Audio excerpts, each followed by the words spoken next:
जय सिया राम दोस्तों। कई बार कोई ना कोई ऐसा वाकया सुनने को मिल जाता है जिसे सुनने के बाद अपने कानों पर विश्वास नहीं होता, लेकिन खुद पर गर्व जरूर होता है कि हम एक ऐसी शक्ति के साथ जुड़े हैं जिस शक्ति को प्राचीन काल से ही इस ब्रह्मांड का आधार माना गया है। दोस्तों, आज का ये वाकया सुनने के बाद निश्चित तौर से आप भी अपने आप पर गर्व करेंगे यदि आप सनातन से जुड़े हुए हैं तो। दोस्तों, हमारे एक ज्योतिष का चैनल है, उस चैनल के एक सब्सक्राइबर हैं राम सिंह जी, जो अल्मोड़ा जिले में रहते हैं।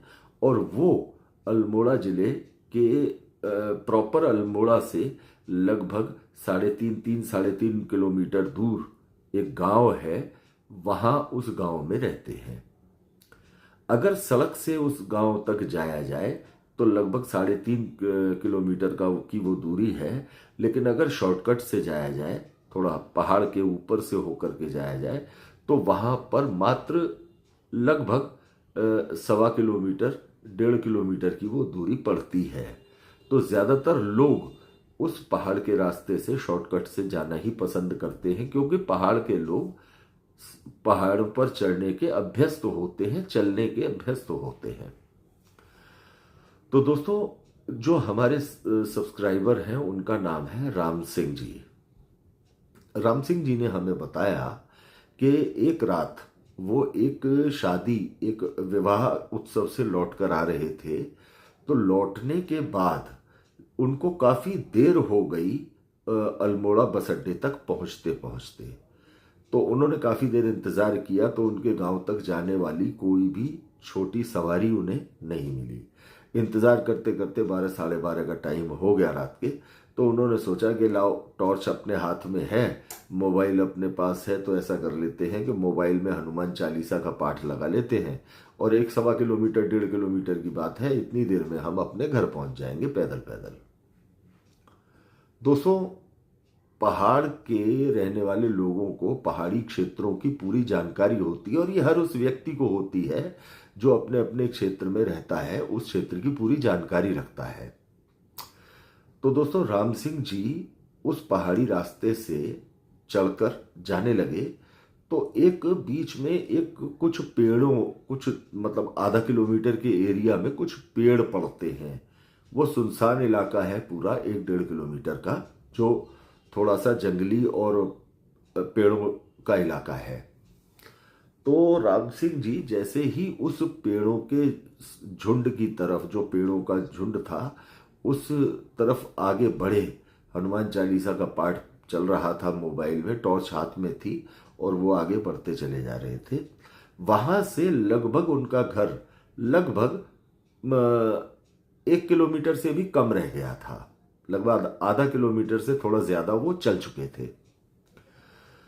अब अचानक से एक लड़का भागता हुआ आता है और आके वो राम सिंह जी के कंधों को पकड़ लेता है और उनसे कहता है, मुझे बचाओ, बचाओ, मुझे बचाओ। राम सिंह जी घबरा गए, बोले, भैया तुम हो कौन? इतनी रात को यहाँ पर, रात के 1:45 का टाइम हो रहा है, तुम यहाँ पर कर क्या रहे हो? बस मुझे बचाओ, मुझे बचाओ। भैया तुम्हारा नाम क्या है, कुछ तो बताओ। लेकिन वो लड़का बोलने की स्थिति में कुछ भी नहीं था। बस मुझे बचाओ, मुझे बचाओ। वो डर के मारे वो लड़का कांप रहा था। तो राम सिंह जी ने उस लड़के को कहा कि आओ, मेरे साथ आओ, कोई दिक्कत नहीं होगी, तुम मेरे साथ चलो। उन्होंने अपने मोबाइल में आवाज, हनुमान चालीसा की आवाज और तेज कर दी, और उसको सुनते सुनते वो उस लड़के को लेकर अपने घर चले गए। घर जाकर उनकी पत्नी ने दरवाजा खोला गांव में, तो उनकी पत्नी ने पूछा कि ये कौन है? तो राम सिंह जी ने उस समय कोई जवाब नहीं दिया। बोले, इस बच्चे की तबीयत ठीक नहीं है, और इसे बिठाओ और इसे कुछ चाय वगैरह पिलाओ, ठंड का माहौल है, इसे चाय पिलाओ। चाय बनाई उन्होंने रात को 1 बजे, उसको चाय दी पीने के लिए, लेकिन उससे चाय पकड़ी भी नहीं जा रही थी, इतना कांप रहा था वो लड़का डर के मारे। कुछ बोल नहीं पा रहा था, अपना नाम नहीं बता पा रहा था।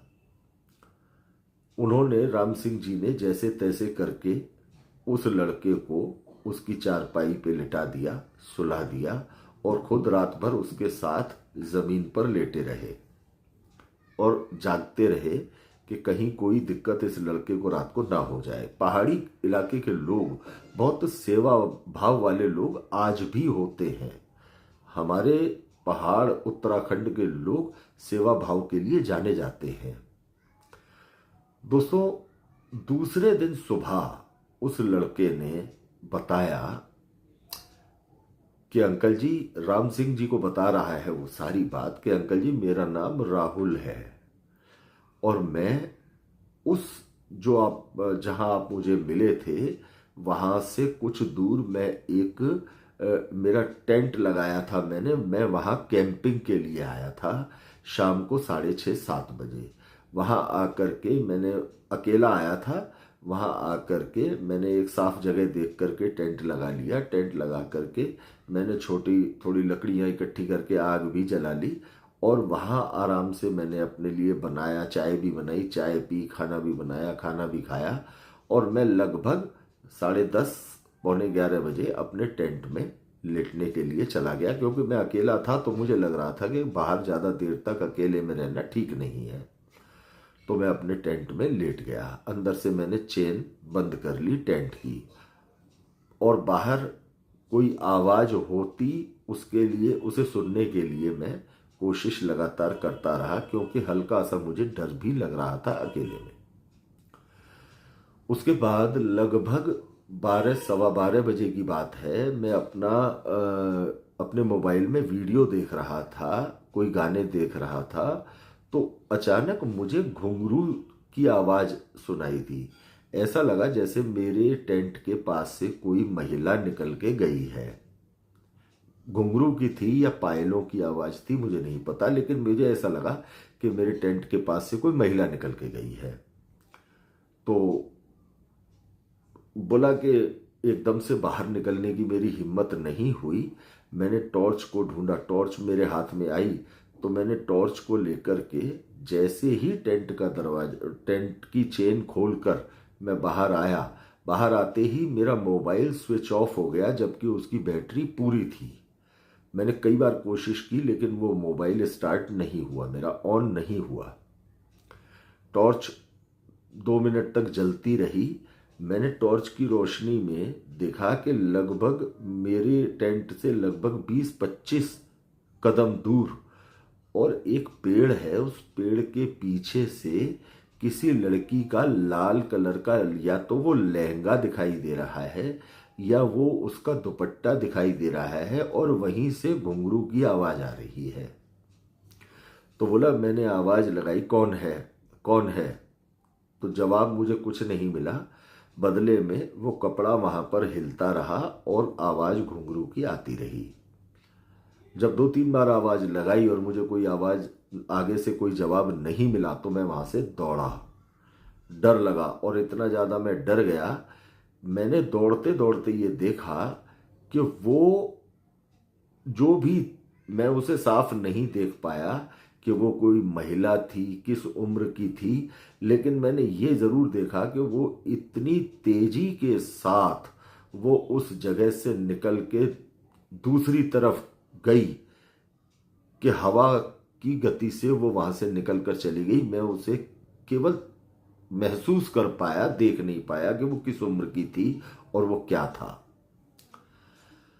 और जब मैं वहां से भागा हूं तो मेरे को रास्ते में एक पत्थर की ठोकर लगी है और मैं गिरा हूं और मेरे हाथ से टॉर्च, मोबाइल, सब कुछ मेरा वहां गिर गया है और मैं भागता हुआ एक पेड़ के पीछे आकर छुप गया हूं। और मुझे दूर से ये महसूस हुआ है कि कहीं हनुमान चालीसा का पाठ चल रहा है और दूर से आवाज़ सुनाई दी है। तो मेरा थोड़ा थोड़ा डर कम हुआ है और जब वो आवाज़, हनुमान चालीसा की आवाज़ क्लियर होती चली गई तो मुझे लगा कि कोई इसी तरफ आ रहा है हनुमान चालीसा का पाठ सुनते हुए। जब आप मुझे दिखाई दिए तो आप मुझे अपने साथ घर ले आए। तो तो राम सिंह जी ने उससे पूछा कि तुम बेवकूफ लड़के, अगर तुम्हें ऐसा पता था कि वहां ऐसी दिक्कत है तो तुम्हें वहीं से हनुमान चालीसा का पाठ शुरू करना था। तुम तो हिंदू हो, तुम्हारा नाम राहुल है, तुम हनुमान चालीसा तो तुम्हें आती होगी। तो जनाब कहते हैं कि साहब मैं तो शुरू से ही, मैं ना तो मैं भगवान को मानता था और ना मैं कभी कोई पाठ करता था और ना मैं कोई पाठ सुनता था, और लगाता मोबाइल में क्या, मोबाइल स्विच ऑफ हो गया और जाने कहाँ गिर गया, टॉर्च भी, मोबाइल भी, और मेरा टेंट भी वहीं रह गया, मेरा सामान भी वहीं रह गया, मुझे नहीं पता मेरे पास क्या है और क्या नहीं। मैं दौड़कर आपके पास आ गया हूँ रात के अंधेरे में। अब आप ये सोचिए दोस्तों कि राम सिंह ने ये सारी बात जब हमें बताई तो आप ये सोच के देखिए कि अगर वो हनुमान चालीसा की आवाज उस लड़के के कानों तक नहीं पहुंचती तो उस लड़के के साथ उस रात कुछ भी हो सकता था। जिस जगह का अंदाजा नहीं है और वो भाग रहा है अंधेरे में, या तो वो कहीं खाई में गिर सकता था या उसके साथ कोई भी अनहोनी हो सकती थी। लेकिन जब ईश्वर की अनुकंपा होती है तो कोई ना कोई सहारा बन जाता है। जाको राखे साइया मार सके ना कोई। तो हनुमान चालीसा के पाठ की आवाज सुनने के बाद वो घुंघरुओं की आवाजें बंद हो गई और उस बच्चे की रक्षा हो गई। उस बच्चे को नास्तिक हूं मैं, नास्तिक हूं मैं, भगवान को नहीं मानता था, मुझे पाठ नहीं आता, और वही लड़का है जो लगातार दूसरे दिन 8 बार 10 बार हनुमान चालीसा सुनता रहा सुबह। फिर वो राम सिंह जी के साथ उस जगह पर गया, वहां उसने अपना मोबाइल देखा, टॉर्च देखी, सब चीजें उसे बागीचे में मिल गई और टेंट समेट करके तब राम सिंह जी ने उसे उस बस स्टैंड तक छोड़ा। आप सोचिए दोस्तों, कई बार हम ऐसे स्थान जो हमें देखने में बड़े सुंदर लगते हैं, वो स्थान तब तक सुंदर है जब तक वहां रोशनी है, सूर्य नारायण की उपस्थिति है। जब वहां राहु का वास हो जाता है, शनि का वास हो जाता है, तो नकारात्मक शक्तियां उसी स्थान को भयावह स्थान बना देने में देर नहीं लगाती। तो ये है हमारे सनातन की शक्ति। दूर से ही कोई आवाज आ जाती है तो नकारात्मकता पल भर में दूर हो जाती है। इसका प्रत्यक्ष प्रमाण राम सिंह जी ने हमें दिया। तो हमें गर्व है कि हम भी सनातन से जुड़े हुए हैं, हम भी एक सनातनी हैं। दोस्तों, ये एक व्यक्तिगत अनुभव था एक सब्सक्राइबर के आधार पर। यदि आपको अच्छा लगा हो तो शेयर अवश्य कीजिएगा। जय हिंद दोस्तों।